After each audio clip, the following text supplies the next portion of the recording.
It's poverty. It's crime. Unemployment. Corruption. Accountability. The energy crisis. Inflation. We are worried. That South Africa has myriad problems on all fronts is a given. But the time has come for us to look for real solutions. I'm Jeremy Maggs, and this Moneyweb podcast will discuss those solutions on how South Africans can solve problems by having tough conversations and drawing on the insights of South Africa's top business leaders. Welcome to Fix SA. Welcome to another episode of Fix SA here on Moneyweb. Conversations committed to finding solutions and viable approaches to the complex and multifaceted issues and problems facing South Africa. My name is Jeremy Maggs. Now, the head of the Special Investigating Unit is Advocate Andy Mothibi, and he is tasked with leading the SIU to, and I quote, execute its mandate to investigate maladministration, malpractice and corruption within state institutions and the private sector. And my thinking here, and the reason why we've asked him to join us today, is that if we get that side of the equation right, we can go a long way to fixing the country.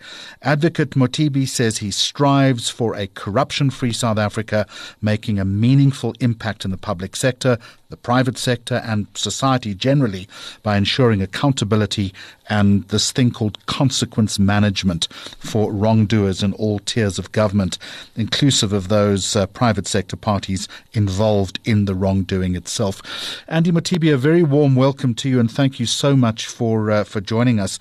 I wonder if I can just steal 10 seconds of your time and give you two quotes. The first is from Delia Ferreira, who is chair of Transparency International, and she says, people's indifference is the best breeding ground for corruption to grow. And a shorter quote from Pope Francis, who says, corruption is paid for by the poor. I'm wondering how those two quotes resonate with you in the South African context. Jeremy, it does resonate. You remind me of another saying that says, corruption thrives when good men and women sit and not take action, so to speak. So really, the indifference that people show to the wrongdoing and to the corruption ultimately makes the poor to pay. And we have seen a clear demonstration of that by the results that corruption has caused to the poor and, of course, to the South African public in general in various of the living aspects. We have seen it in some of the investigations that we do in the education space, where monies that were meant for the poor students who would have used the money to study, better their lives, so that they can compete in the job market. That money has been used for personal ends by the corrupt officials.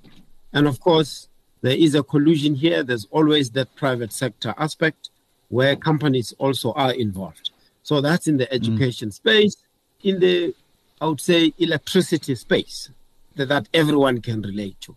We have been investigating at Eskom for a long while, and we have come up with a whole number of findings and observations. Just the typical example when we investigated in the coal delivery space. Jeremy, we have found that there is collusion between the suppliers and the Eskom employees to the extent that a truck full of coal would really just make a turn at the Eskom plant and go back with the coal. In other instances, a truck has got no coal, it comes, it's recorded, and it goes back. But at the end of the day, all of those are recorded as deliveries to Eskom, and monies get paid, and the officials benefit, of course. And who suffers? The South African public suffers. But we have gone a long way. We have gone a long way in all of these aspects where we have made the findings, and those officials and companies who are involved have seen consequences being meted out to them, in the sense that we have, from our side, even went further and recovered all the monies and the assets that those corrupt people amassed corruptly. Those assets have been recovered and forfeited to the state. The officials have faced disciplinary process in Eskom itself, and they have been terminated. Their employment has been terminated. I had a chat just last week with the new Eskom CEO, Mr. Dan Maropani. Just shared with him our investigations to date. I can tell you he has really assured us that we can be assured that he's going to take consequence management against all of those involved. He was at the time, visiting various power stations, and he's aware of the matters. So I'm really citing these examples. There's other examples we can make in the lottery investigations, Jeremy. This is now with a point of view of really demonstrating, the impact of all this corruption onto the poor, right? In the lottery space, the lottery, as you would know, some of the proceeds there have to be used for benefit of the poor. And of course, people go there and apply using non-governmental organizations, non-profit organizations. But what we have seen the abuse of these NPOs and NGOs with the collusion of the lottery officials, where there's a business process there. They call it grant system. In fact, they even add the word proactive grant system, where the officials of lottery would go out, and go and look for people with NPOs and then collude with them. They say, make an application for this amount, it's paid out, and the officials of lottery get the money, and the money ends up not being useful. It could have been, say, applied under the guise that it's going to do a shelter for the poor or for the disabled, old age home, and so on. But none of those gets done. I have to say, Andy, that's the first time I've ever heard that phrase used before.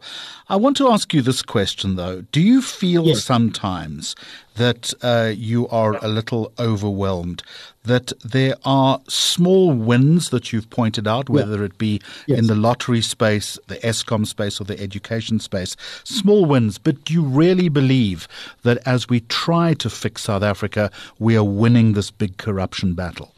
Yeah. Thank you for that question, Jeremy. We've often been asked, whether are we winning as a country? Are we of the view as SAU whether we're winning, the war against corruption? And the question goes further, what's our view on the extent of corruption? And I have often responded and said, there is no doubt that, corruption is endemic, in state institutions, not forgetting private institutions who play a role as well. And we've seen the magnitude. Just in the last financial year, we received about 1,700 reports of corruption allegations, which of course we have processed and are busy getting proclamations, because we can only investigate after proclamation is signed by the president. So the magnitude of those reports and what we are finding as investigators, Jeremy, I must say we are extremely overwhelmed. But of course, we take into account that we need to resource ourselves appropriately, including the expertise that we need, so that we can deal with these investigations appropriately. And we've seen the results. So to a large extent, and again, I need to also indicate that we are collaborating with other state agents like the Hawks, like the Investigative Directorate, and of course within the state itself, we've got the Public Service Commission.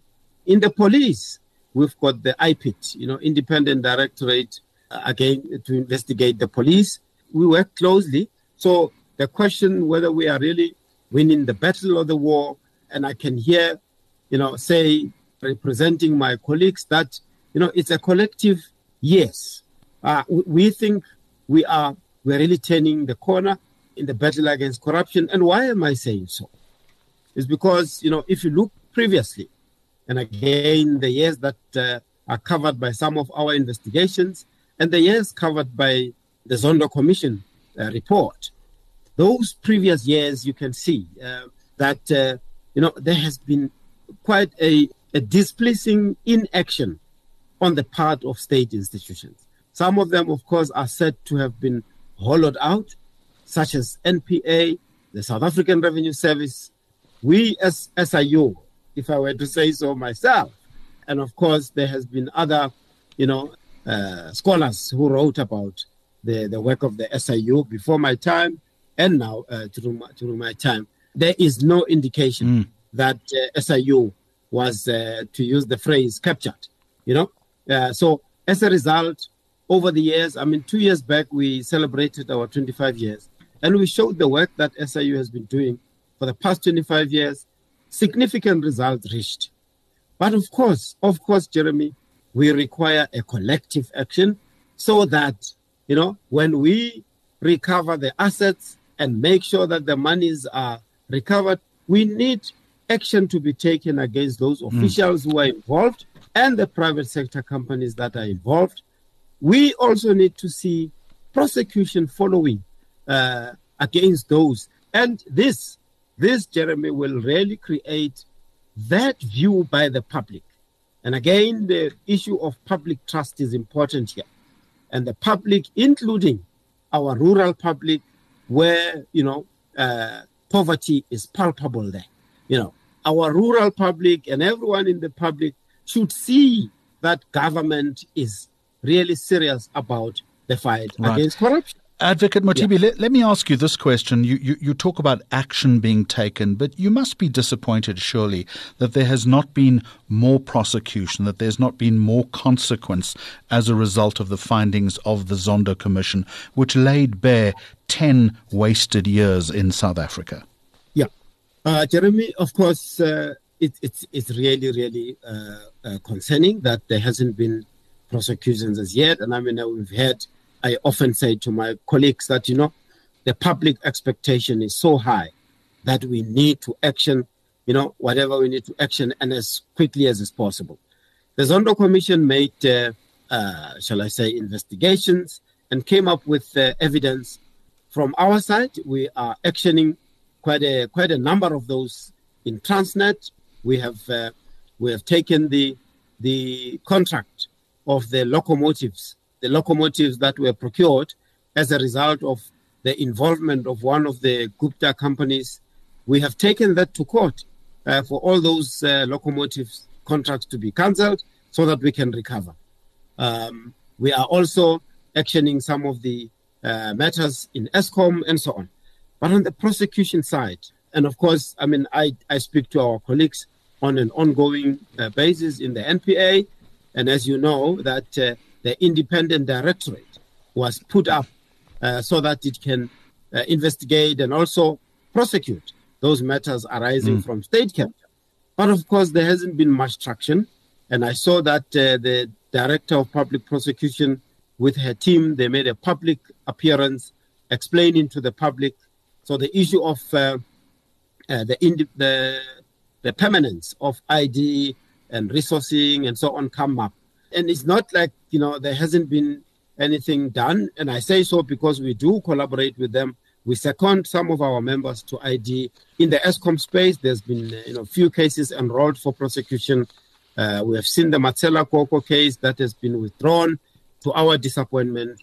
But of course, the NPA has come up and said they would like to appeal that. So overall, yes, we're really concerned that the prosecution is not really following as quickly as it should. But yes, the public would have really listened to what the Director of Public Prosecution and her team has got to say. So they have promised the public that they will now sort of prioritize all these matters. We're looking forward to that. That's what we want to see. That's what the public wants to see. Because in the absence of that, Jeremy, we run the risk that the impunity that we have seen in those years covered by the Zondo Commission is likely to perpetuate. And we don't want that. No, we don't. Advocate Mothibi, I want to ask you this question. Given that this is a conversation and a podcast about fixing South Africa, in other words, putting us on a better path, when it comes to corruption, is there a measurable level or target that we could aim at in which once we've achieved it, we can turn and say to ourselves, well, we are on the way to repairing things? Or is it possible to work towards some kind of metric? Jeremy, it is possible. And why do I say that? It's because, as you know, that one of the measures that has been used by the world at large is the Transparency International tool that measures various matrices in the countries. But that tool now has come up for scrutiny, because you would know that on that result of Transparency International, most of the countries, particularly in Africa, are at the bottom rung of the rating. And the bottom, I use bottom relatively that, no, they are not doing well. But we have looked at that tool. The tool, it's almost like they question some of the players in the country. They use their chapters. In South Africa, the chapter for Transparency International is Corruption Watch. They talk to Corruption Watch and they talk to others, but they don't engage us as those who are responsible for contributing to the fight against corruption. So there has been questions behind that tool. Now, why do I say it is possible? Fortunately, we are part of the United Nations Office on Drugs and Crime.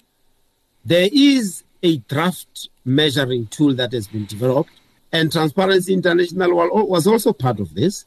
So that tool has really not been adopted as yet, because the last time we discussed this was in December last year. So United Nations is still processing that. Part of the elements that are looked at in that tool, of course, is the effectiveness of the investigation, the effectiveness of consequence management, including prosecution, including civil recoveries, but also it looks generally at the other criminal aspects, which is money laundering and so on.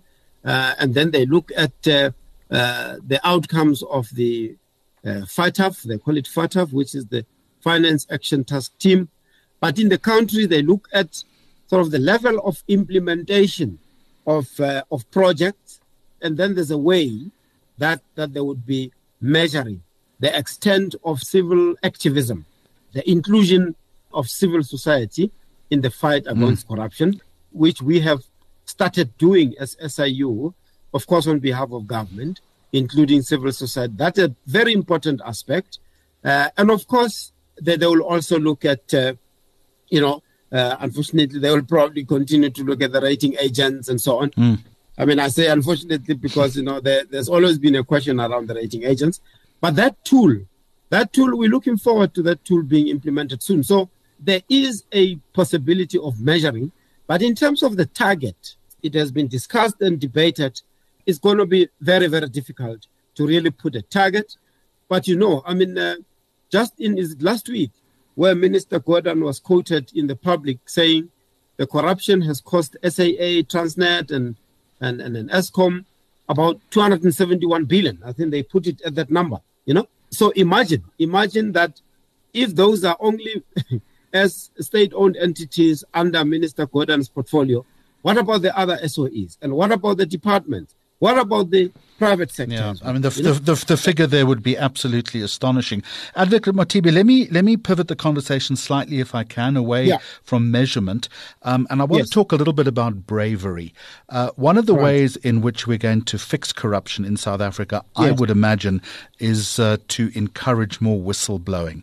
And that in itself is a conversation which is important.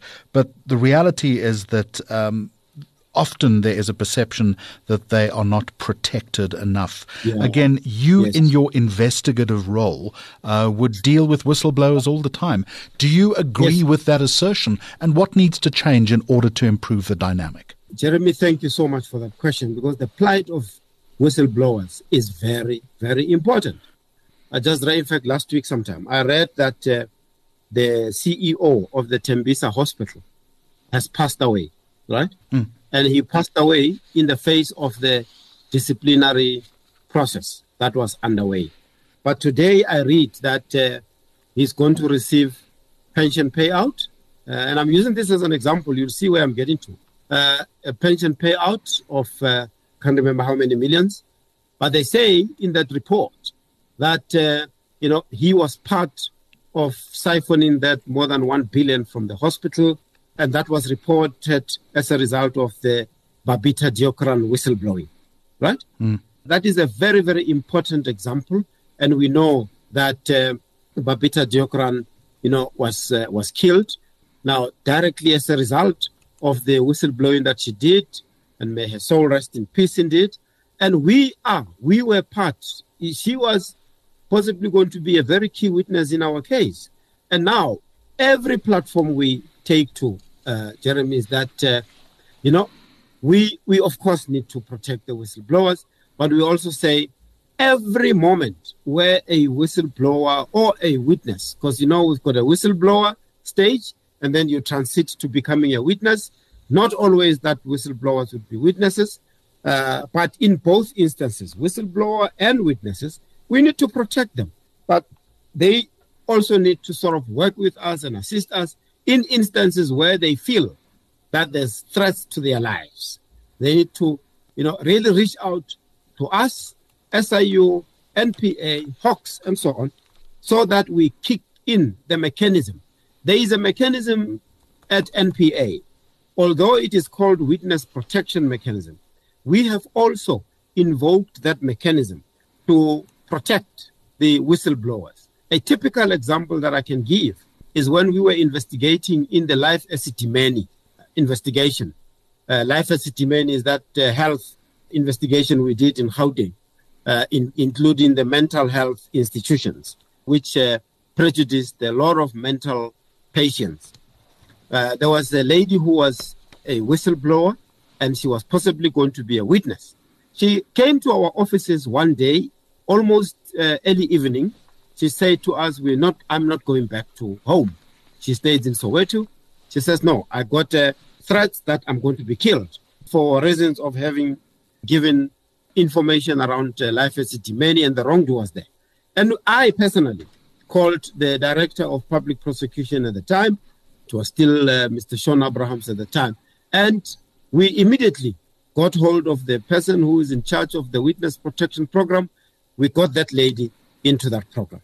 But that's just an example, Jeremy. We are on record as government saying we need to improve the whistle. I mean, we've heard there's a lady at Transnet, a well-known whistleblower. I think I just forget her surname, but her name is Martha. I'm sure she wouldn't mind if I mention her name, because she's gone public. There's a lady at SAA who has joined the whistleblower house. I just forget her name. So we're working closely with those. But what is happening at the moment, Jeremy, to improve the space? Although we do have mechanisms at the moment where we become aware that whistleblowers are at risk, we take them into this program, make sure that they are protected with the budget that we have. There is a bigger process going on, which is led by the Minister of Justice and Correctional Services and the Department of Justice, of the amendment of the whistleblower legislation and building in improvements, including what I think it was mentioned at the Zondo Commission, including whether there shouldn't be, an entity in government, responsible for whistleblower protection and managing the legislation. So we are part of that. I know there was a benchmarking process that went as far as Canada now, but it will possibly now come up in the new administration where we push through the legislation to improve the whistleblower protection, having taken into account the experiences and the reports from Zondo, reports from SIU, reports from Hawks in terms of and listening to the whistleblowers themselves in terms of what needs to be done. So I agree with you that there is a concern that whistleblowers need to be protected, and there is work that is being done, because we often say we depend on them. We really depend. Without whistleblowing processes, there is no way that we will win this war against corruption. There is no way.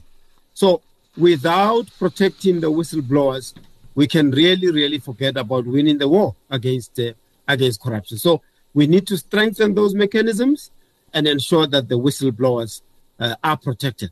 Jeremy, there's another living example I can give you now.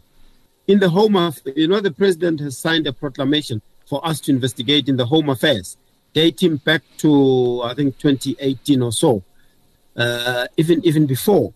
But there's a man that Minister Motsoaledi and I went to see on the 1st of May.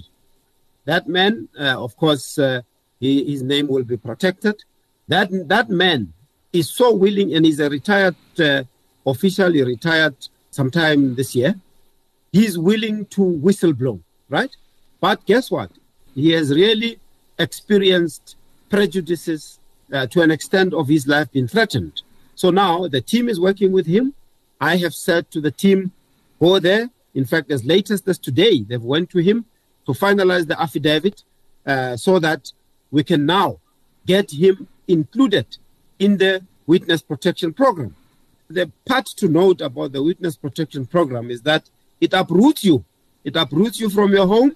But of course, understandably, that those who would like to kill you, they would do all their means to find you where you are.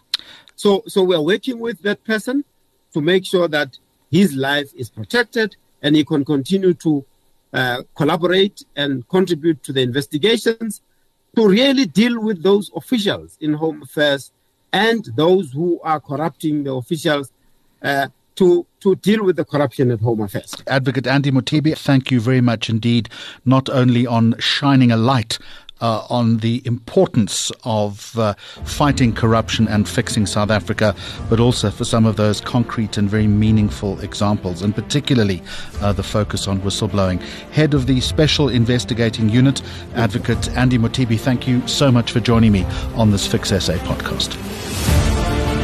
Thanks for listening to this Fix SA podcast. For more episodes posted every second Friday, go to moneyweb.co.za, the Moneyweb app, Apple Podcasts and Spotify, or follow Moneyweb News on social media for more updates. Moneyweb, your trusted source for business and investment insights.